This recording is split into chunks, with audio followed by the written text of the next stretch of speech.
Okay, welcome back. We're going to push on. Everyone's back, but let's keep going. Okay, on Monday I showed you the Resource Australian story. And that's about slang, isn't it? And ordinary people speaking in ordinary ways. And you can look at those transcripts and you can pick out the slang and idioms and listen to the accent and so on. If you are here for, I mean, probably here, as I said before, for lots of reasons, academic, professional, writing, whatever, but probably a big thing is just understanding what people in the community are saying, you know, when they're speaking. Social, professional situations, whatever. You want to get that slang. It's important. Slang's everywhere. Think in your native language. I don't know if you've tried it, but you know, observe yourself thinking. How much slang comes up? A lot. We think kind of mainly as we speak, not as we write. And lots of spoken forms in our thinking. Especially emotional reactions. Lots of slang. That's often the first word in your native language that comes to mind. Slang, isn't it? Slang is a core part of our social being and our individual being. It's not separate, it's not to the side, and it's not some sort of inferior kind of language. You know, it's not bad English. There tends to be this idea of slang sort of low class, not necessarily. The lower the class, generally the higher density of slang, the more formal and higher up we go, the more slang disappears, doesn't it? That's with, I think, every culture. Is that not? I think it's true of every culture here. Yeah. And there are social reasons for that. But it doesn't mean that slang in itself is somehow, you know, inferior. It's actually a really important part of everybody's life and everybody's emotional life. It's very emotional. And obviously in this new language you want to be emotional and social and connect on that level with people.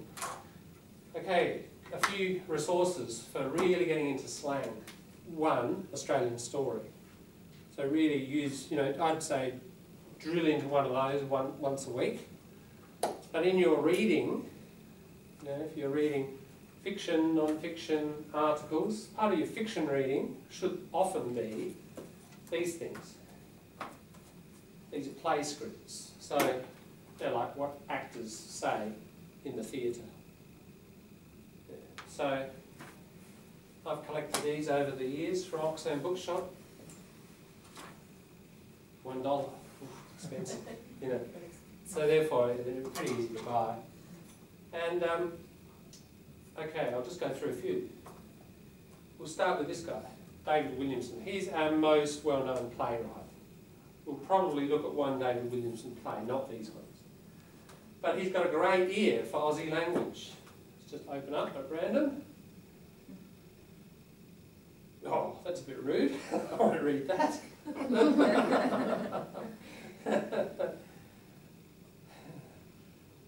Okay, top line. I don't give a stuff what he thinks. It's none of his business. You understand that? I don't give a stuff. Right. I don't, you know, there are other stronger ways of saying it. I don't give a shit, I don't give a fuck, I don't give a stuff. Yeah, stuff, if you tell somebody to get stuff, it means get fucked. But it's not as strong. So, you know, when you, as you read this stuff, you'll see the context and who they're speaking to and so on, and you'll get a sense over time. And we will do a section on swearing. It's always the lesson the most fun, the swearing. Can I make statements? Yeah, a lot of like the guys, like anyone that come, like a lot of the young people say when they come from overseas, they learn like a new language by learning the swearing first. Yeah, a lot of people sort of often start at that point. Like, how did you learn? It's like, oh, I learned through the swearing and then I picked up other few words. Yeah, right. Yeah. However, I do often find people still at this quite high level, there are gaps, you know. And what you do need to know, remember I drew connotation on the board, very positive or very negative. Swearing is, sorry, is it? I'll turn it on. My silent thing is, it's okay, no problem. it's dead. It's okay, no problem. We almost receive. No, my phone is old. The silent thing doesn't work sometimes. Have family. Yeah. We waiting for any call. Yeah, but we should have them off in advance. Okay, yeah, swearing has a scale, doesn't it? Some swearing you can do it at sort of light, and some swearing is very heavy. And you need to know what's appropriate for either if you want to produce it or if you want to receive, or not, you probably don't want to receive it, but if you receive it, what level is it? That's quite important stuff to learn and know. So we'll do some stuff on that at some point. But yeah, there it is. I don't give a stuff what he thinks. It's none of his business. Very, very natural sounding. Is the same. Hmm? The spelling of the Spelling, stuff is yeah, the same. yeah, absolutely. And exactly the stress of pronunciation. Yeah, same. How we can realize they're talking. I don't give a stuff, it's a collocation. If it's in that collocation, you know exactly what they mean. Yeah, it's give a stuff. And it's the negative, usually. I don't give a stuff. For example, if I say, I put my stuff here and go somewhere to come. Ah, that's absolutely different meaning, isn't it? Yes. Yeah. Yeah, so anyway, throughout you'll see slang, and there's not too much, but it's, you know, if you understand basically 95% of a page, you can guess they're at 5%, and most of you are at that point where, you know, you don't get high technical vocabulary and stuff like that, do you? It's people talking in kitchens or in workplaces or in bars. So you'll find the actual reading of it, you know, apart from those slang things, kind of fairly easy, and that's your best way to learn slang in context. You'll often be able to guess it because you see the emotional situation. And yeah, you get a really good sense of the sort of Aussie pattern. It's not just the single words, but the collocations, the sayings, the structures. It's important. So there's 3 David Williamson. That one's about footy club. And it's not really about football, it's about the politics in the club and the competition of the managers, and you know, they're fighting each other and they're talking behind each other's backs, and much more about the emotional drama. If we didn't realize the collocation of the slangs, can we search it on Dinkum dictionary? It will give us the meaning. Of which one? Dinkum dictionary. Dinkum dictionary. Yeah, the Dinkum dictionary will often put it in a little phrase. So it might be a single word, and then if you look it up, it'll put it in a few different phrases, like the collocations. I mean, its focus isn't collocation, but often you do see it in little. They'll put the word into a structure like stuff. Give a stuff. They'll explain that. Yeah. These are South. There's a few copies of these. South Australian writer. That's David Williamson again. That's another one of his plays. That was performed just about two weeks ago in Adelaide. He's retired now. He wrote lots of plays. We've got lots of copies of David Williamson because his ear is just so good. It really copies Australian speech very well. Lots of copies of that Makita one. Is it easy to read? Yeah, have a look. Sometimes the slang just... Brilliant lines. Actually, my son's school, Unley High School, they performed that. I didn't see it, which is a pity, but my son said it was really brilliant. The Year 12 drama people did it, and it was great. David Williamson is a really good writer. Now, a couple of our other most famous writers. Okay, that one, Summer of the 17th Doll. That is the play that began Australian drama, modern drama as we know it. It was written in the late 50s, early 60s. 57, yeah. It's about 2 sugarcane workers, you know, tough guys, you've got to be strong, cutting sugarcane. And every year they go back to the city, meet their girlfriends, only once a year. And they've been doing this for many years, and one of the guys brings a doll to give to his girlfriend. And on the 17th year, something happens. I'll let you find out. But this one is interesting because it's the language of the 50s. And if you live in the traditional working class areas like down the port, the older working class people, you hear them speak like that a lot. If I open that up and read that, it's like, sure, you know. Even though they ain't nothing, and they ain't nothing, double negatives. A lot of working class people do the double negative. Yet standard middle class English, you shouldn't do it. But there it is. So even the grammar, you know, you pick up grammatical stuff about how people speak. So if you want traditional working class speech, still today, that's preserved today. It hasn't changed that much. You get it in that. Louis Nara is probably next to David Williamson. in Fame in Australia, and I got 3 copies of that. It's about an Aboriginal family. He's not Aboriginal himself. That's another Louis Nara. He often writes for television as well. This is just a collection. There's a few of these short plays. So if you just want, 20-page read, and these people are pretty well known and good writers.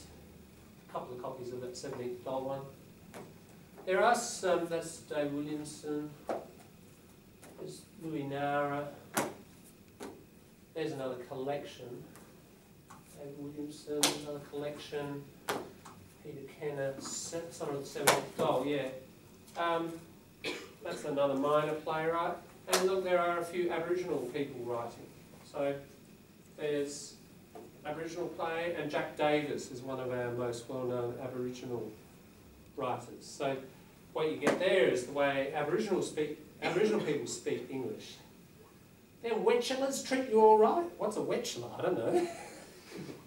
It's a mix a bit of Aboriginal, Indigenous language. But you probably work it out.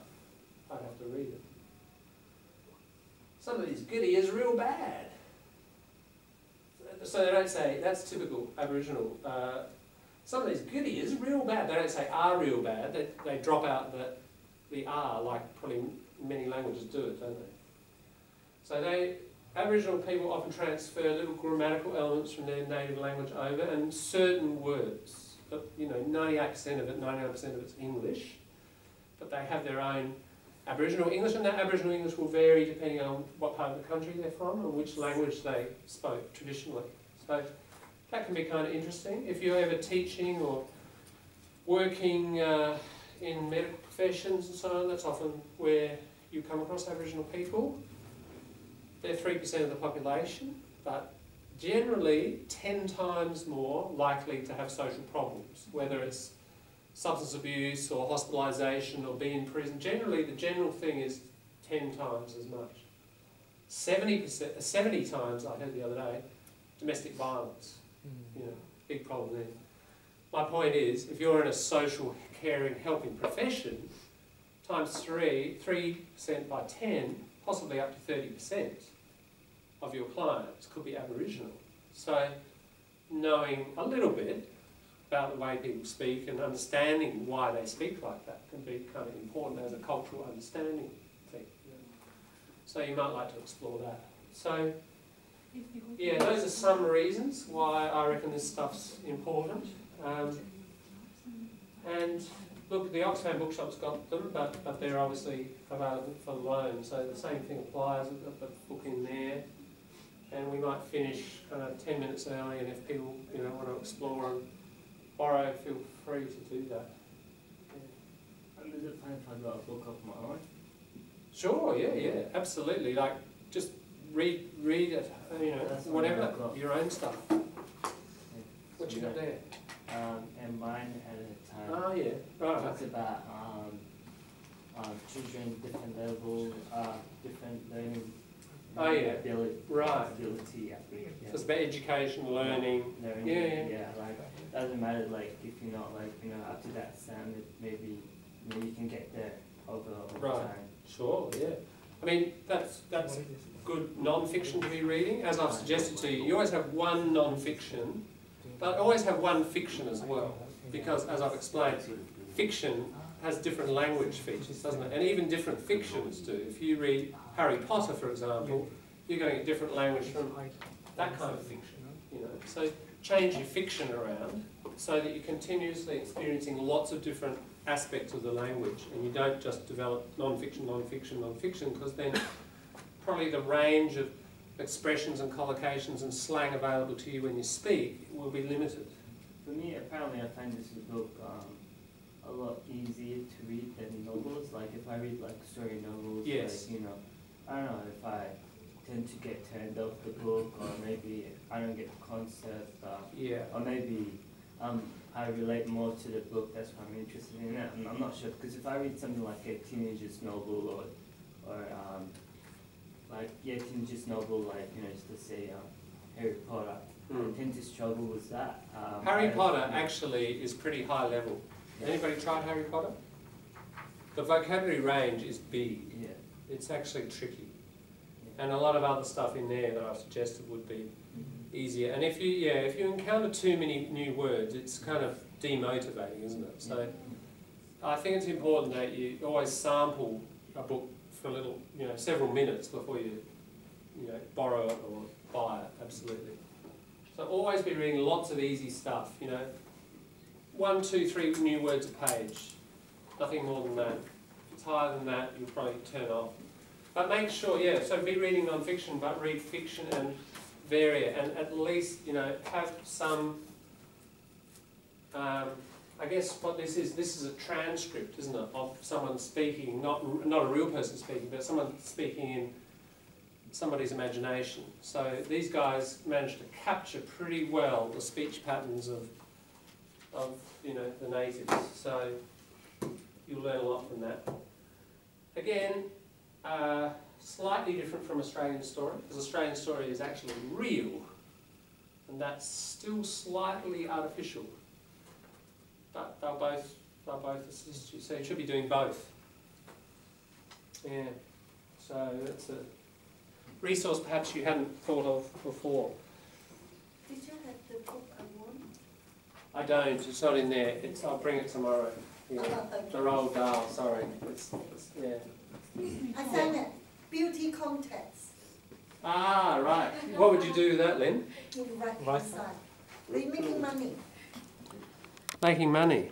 Yeah. Mm-hmm. Beauty contest, just atmosphere and making money, everybody, cosmetic, everything, promotion, business. Not thinking about equality and just Many things make promotion and make money. They're not necessarily right wing. I could sell cakes to try to raise money for the climate movement. That's not necessarily right wing. So it's not just because it's making money. Why? Imagine this: you're not charging any money, you're not making any money, but you're correct. It would be there. Why? Promote beauty things. because it's not talking They about the make equality. beauty. It's not talking about equality. Yeah. In what sense? Can we say those goes for the rights? Some of them goes to the against of the equality, against of the equality. Yeah. Overall, if you're over this side, you're basically supporting it. Yeah. Overall, you've got equality here, haven't you? The strong impulse towards social justice. So, also, what? Sorry, Min, you were going to say something about this one. Because they try to make the beauty to kind of constant things. So yeah, it could be to commercialise it. Yeah. What if we're not making money off it though? We just, 20 women. We're going to pick Miss Adelaide, and they get into their bathing suits and they parade, and run them all. They do this sometimes. Oh yes, 5 judges. Oh yeah, she's the best, Miss Adelaide. All right, next week, do we get 20 guys and 5 women judges? He's the best, Mr. Adelaide. Why do we do one and why don't we do the other? I think some here for only the elite of I think the Greeks have it. for the major population. What if you put your feminist hat on, if you've got one? What would the feminists say? Like sounds like beauty is important for women. Women should be beautiful. Yeah. Like discrimination. Yeah. Should men be handsome? Are they concerned? As concerned? Nowhere near it, are they? Women are. It's part of the oppression of women. It's kind of a stereotype. Yeah, exactly. It's continuing. It's perpetuated. Perpetuate. That's a good word too. Stereotype. Perpetuate. To continue. What's a stereotype mean? It's an important word. What's a stereotype? Stereotype means if you have something specific thinking for something, then you already have that. So how can I explain that? No, you're on the right track. It's like a fixed idea. Yeah, fixed idea. It's very narrow, fixed, specific idea. Yeah. So stereotypes of different cultures. They're these fixed ideas that other people have. or even you have of yourself. There's a stereotype of Australia. You know, the Australian male. What's the stereotype of the Australian male? Yeah. What's he got in his hand? Beer. Beer, yeah. Shoes, thongs, aren't they? Pants, shorts. Yeah, everybody knows it, don't they? It's this stereo means strong. Think of steroids, you know, they make strong. Stero means strong. So a stereotype, a strong idea. It's usually not accurate. It's usually shaped by culture and history, and it can often not help many, especially many powerless groups, have stereotypes that are negative and used against them and used to oppress them. So this is the argument that feminists would use about beauty content. Here's the stereotype of women. It's like a cage. It's like a golden cage. Women are supposed to look like this, you know. It's the physical aspect of women that's more important than their personhood, their individual self, their capacities, etc. So it's a massive limitation. So that, you know, that they'd be absolutely against that. And it's interesting because in the 1970s, with the growth of the left, we saw these disappear in Australia. But the last 15 years, they've come back. Because overall the women's movement is declining, like the left generally is declining. So I just wondering, why is that? Why is it declining? Because, you know, how you said that, like it's declining, like I don't get it, like... why is the left declining? Yeah, like the movement. Yeah. Because it shouldn't not be declining, because that, like, you know... Ideally it's not. I reckon that's a good question and I'm really keen to answer it. Yeah. And to understand the culture we're in now, not just Australia but globally, Yeah. the left is on the decline, except probably one area, Latin America, where it's on the rise. But in order to understand, this is what I mean by the macro, to understand the micro and saying what's happening in TAFE right now with the policy, if you understand the macro, you understand why that's happening to TAFE. Right? Because it's part of a whole global trend. Basically, the 60s and 70s, there was a rise of the left, and in the 1980s, neoliberalism, there's been a decline of the left. So we'll have to talk about that another day, because basically we're just... I think we're doing... Media is having a big influence, that's why, because, you know... That's one factor. They keep changing the view of the public, and like, oh, you have to be this way, or you have to be a certain way.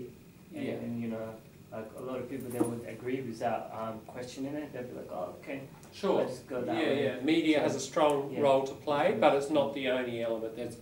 Neoliberalism is a whole phenomenon of many, many elements. But that's an important one. Can we just push on? Are we clear about all? Just this one. Notice the date, 1975, height of the left. That date, 1975, key. That is the height of the left in Australia. The Whitlam government, November the 11th, 1975, decline. There's the decline of the left from pretty much from then on. But globally, 1975 is a key date, because that's when neoliberalism kind of officially begins in New York City, with the privatisation of the city council. But I'll talk more about that another time. But yeah, in 1975, Whitlam... So what we're moving on to now is kind of broader than just politics, it's culture. You know, to understand Australian history, you've got to look at it in these terms. Whitlam is relatively on the left. He introduces this bill, the Racial Discrimination Act, which says you can't discriminate against people on the basis of their culture. In 2007, John Howard suspends, he cancels the Racial Discrimination Act. Where's John Howard? Right, Liberal Party, isn't it? He wants to intervene in the Northern Territory. He wants to create certain laws just for a certain cultural group, Aboriginal people, not non-Aboriginal people. He can't do that if that law is in place. So he suspends that law in the Northern Territory in order to be able to perform that intervention. So that's just why I put it in here, because it's still relevant, that intervention is still happening today. Free education system. That's right, yeah, he introduced universal health care and the education one. We've had the double one. We've got free education? Maybe I didn't put that. Education, public education. maybe like Hex. Private, Yeah. where do we get private? Private, Private that's schools right, is yeah. there, public schools Yeah. will be here when I say public, free. Now he introduced free uni education because schools, of course, are free still across Australia. There are some private schools which, you know, generally serve the upper middle class or middle class. They're growing, but Have you been in private school? yeah, I was educated in both. Public school as primary, in primary school, private school as secondary. Then my first teaching job was 5 years in a private school, Prince Alfred College, if you know that school. And then I left to work in the public system because I was sick of private schools. Yeah, And I've stayed public ever since. Same as me. I actually studied in a private school, in a public school. And I found my experience a lot better in a public school because, you know, I don't know, for some reason I feel like, no, for me it was, public school was good for me, it was more suitable. Like, you know, because I didn't really enjoy studying at private, so, you know, and it wasn't going well with my education, so I changed to public, and I feel like public school, a lot of, like, I don't know, students or, you know, some of the teachers, like, right wing, because, you know, yeah. And that didn't suit for me, the way of my learning style, because, you know, I had learning difficulties, like, you know, so when I went to public, a lot of teachers were more supportive. Yeah, that's interesting. for me. Yeah. Okay, interesting anecdotal experience. Yeah, look, that's a debate we can have later. Somebody is presenting on public and private schools. We'll no doubt that'll come up. Okay, asylum seekers' rights. Just look, that is always in the plural, isn't it? Human rights, animal rights, asylum seekers' rights. Yes. So refugees, asylum seekers. Here. That's an important one, relevant to you guys. Multiculturalism begins with Whitlam again. Howard cuts it back, right? 1996, an important time. Howard gets in through to 2007. That decade, Whitlam is in from 72 to 75. He moves many things to the left. Howard undoes many of those things and moves them to the right. You know, those are the two most radical periods in recent Australian history, and therefore they're the most interesting to study. If you kind of want to understand current society, you've got to understand what Whitlam did, and then what Howard did. And sure, the Gillard and Rudd and, you know, Keating governments are important, but they're kind of the key in terms of understanding what happened. Yeah. Now look, Labor. I put these because Labor, and here Capital. Was Whitlam Labour or? He was Labor. Oh, Labour. Yeah. Oh, okay. He was ALP, Australian Labor Party. Okay. When it was more left wing, it was much more left wing then than it is now, much more. Okay, basically, look, left is labour, working class. Working class, the majority in society, the owners of capital. The most powerful, you know, clearly are the owners of capital. It's basically labour and capital that is the basic contradiction, if you like. All these other things kind of arise from that fundamental material contradiction in society. Internationalism, yeah, so the idea that we're all equal, there's no one country superior to another, very much definitely a left view. The opposite would be to internationalism, patriotism. Think of Reclaim Australia, the recent, you know, demonstrations, all wearing Australian flags, and, you know. Have a look at Tony Abbott. Next time he comes out on stage, what's behind him? Flags, yeah. Now he started with 2 flags. Then they went to 3. 3 flags behind him. Yeah. Now he's had 7 flags. And people are wondering, you know, when are we going to go to 9 and 11? And people are kind of watching and counting. So, yeah, it's absolutely true. The right wing love the national flag, at least in advanced capitalist countries. What about nationalism? Nationalism, if you come from a colonial country, nationalism is on the left. If you come from an imperial country, nationalism is on the right. So nationalism is an interesting one. Because think of Vietnam, right? Say the Vietnam War. You're struggling. What are you doing? You're fighting imperialism, America, trying to get it out of the country. That's a left-wing dynamic, isn't it? If you're an American or an Australian fighting in war, you're fighting for an imperialist country to dominate other countries. So it's a right-wing thing.